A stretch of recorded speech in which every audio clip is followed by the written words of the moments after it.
3 août 2025, journée nationale de l'arbre à Rao. Le Ranch Gounia, qui dit plantation d'arbres, dit forcément Ranch Gounia. Le Ranch Gounia est un groupement d'intérêt économique qui s'acquiert dans l'environnement. Et le Ranch Gounia est une affaire de famille.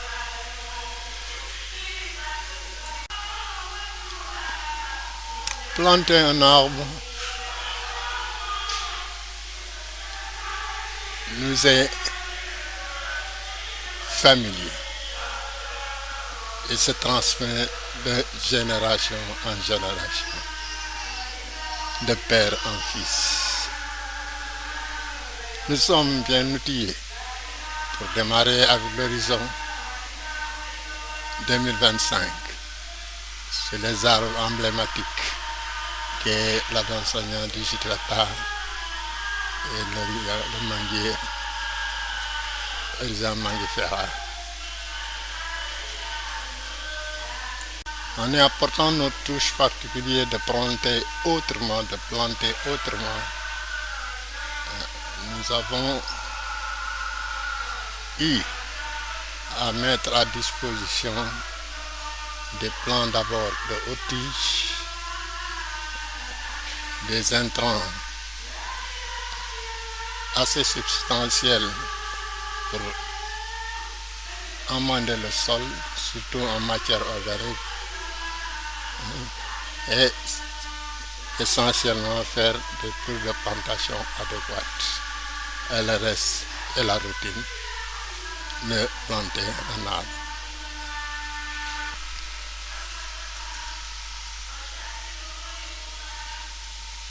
Certes, une technique culturelle nécessitant un minimum d'effort quand même, afin de permettre à l'arbre d'avoir sa première assise dans un sol meuble, dans un sol pénétrant, donc qui lui permet facilement de capter l'eau des premières pluies et la nourriture.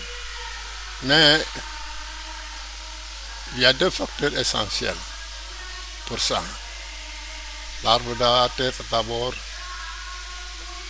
bien amphi, préférable à haute tige, c'est-à-dire à 1,50 m du sol, avoir un diamètre minimum de 5 à 20 cm.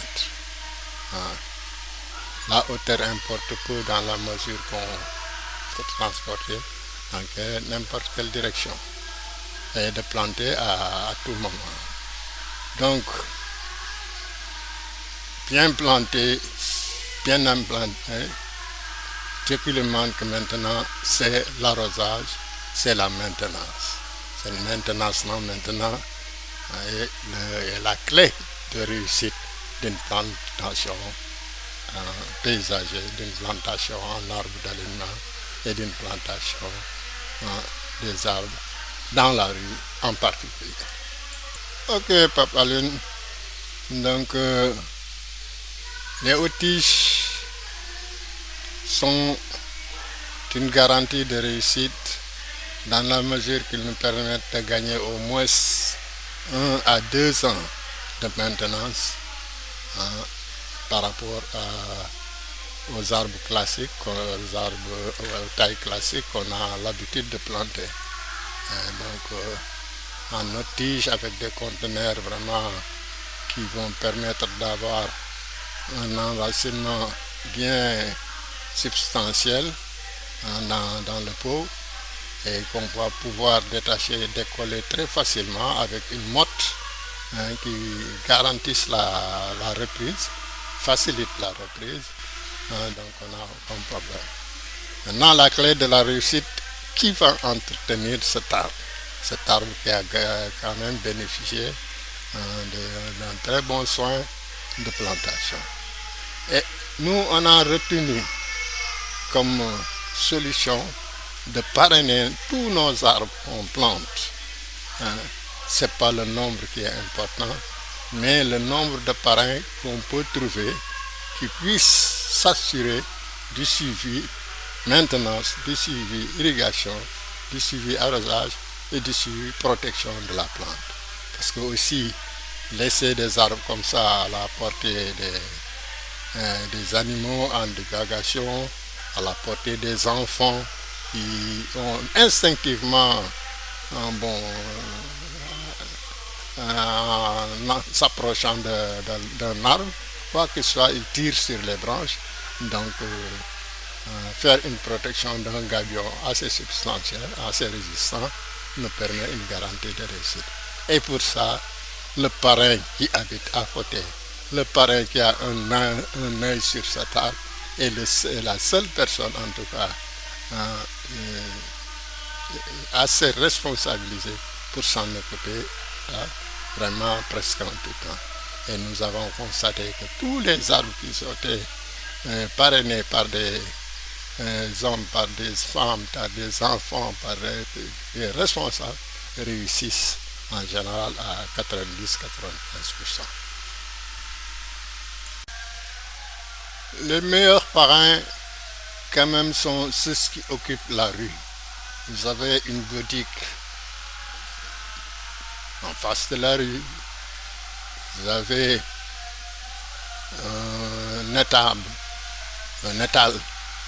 où on vient chaque matin, presque toute la journée, vous êtes à côté, en général au soleil, pour vendre, donc pour attendre le train, pour attendre le bus, pour attendre le car.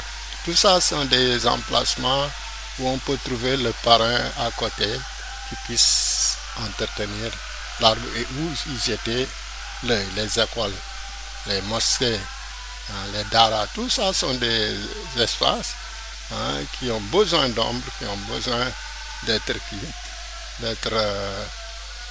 ombragés et tout ça. Mais l'essentiel, c'est de s'en occuper et c'est surtout de planter autrement. Planter autrement, ça aussi c'est une autre démarche qu'on essaie quand même de faire comprendre aux gens que ce n'est pas seulement de faire un petit trou, d'introduire un petit arbre et de dire que ok, j'ai planté un arbre, alors que quand même ça demande un peu plus de soins, un peu plus de préoccupation pour garantir la réussite et dire que l'année prochaine, je reviendrai, je te retrouverai mon arbre en très bonne santé. Et maintenant, le mot de la fin, c'est de dire toujours que l'arbre que j'ai planté l'année dernière, le voici, il a grandi, il est bien vigoureux, bien fort, et on continue la suite. Réussir à planter 10 arbres qui ont bien atteint leur terme, vaut mieux que d'en planter des centaines qu'on ne retrouve même plus en place dans 3 semaines. Je vous remercie.